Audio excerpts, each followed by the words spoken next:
வரலாற்றிலே மற்றொரு நிகழ்வு. நபிகள் நாயகம் ஸல்லல்லாஹு அலைஹி வஸல்லம் அவர்கள் மக்காவிற்குள்ளே நுழைகிறார்கள், ஹரமுக்குள்ளே நுழைகிறார்கள்.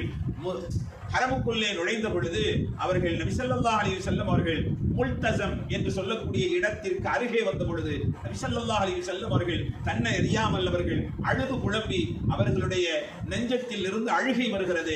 நெஞ்சத்தை அப்படியே முல்தஸம் என்று சொல்லக்கூடிய கஅபத்துல்லாஹ்வினுடைய பகுதியிலே அந்த சுவற்றிலே பதித்துக் கொண்டு ஒரு தாய் பிள்ளை எப்படி கட்டி அணைக்குமோ அதுபோன்று கஅபத்துல்லாஹ்வை கட்டி அணைத்து முல்தஸம் என்ற இடத்திலே நபி ஸல்லல்லாஹு அலைஹி வஸல்லம் அவர்கள் நின்ற பொழுது வெடித்து சிதறிய அழுகை. நபி ஸல்லல்லாஹு அலைஹி வஸல்லம் அவர்களுடைய அழுகை வெடித்து சிதறியது.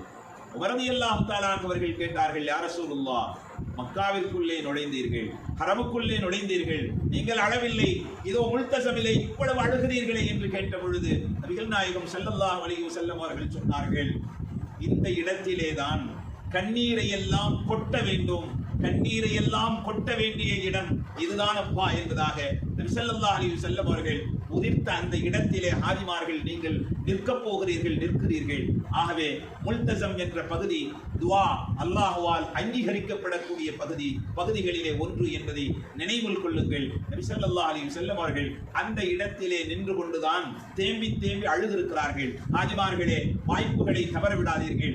துஆக்கள் எங்கெல்லாம் கபூல் செய்யப்படுகிறது என்பதாக உங்களுக்கு சொல்லப்படுகிறதோ அந்த இடங்களை தவறவிட்டு விடாதீர்கள். அதில் ஒன்று முல்தஸம் என்ற பகுதி என்பதை நினைவு கொள்ளுங்கள். எல்லாம் அல்லாஹ் ஜல்ல ஷானஹு தஆலா இதனை பார்க்கக்கூடிய செவியேற்கக்கூடிய அனைவருக்கும் ஹஜ் என்று சொல்லக்கூடிய இபாதத்தை அல்லாஹ் நசீபாக்கி தந்தருள் புரிவானாக.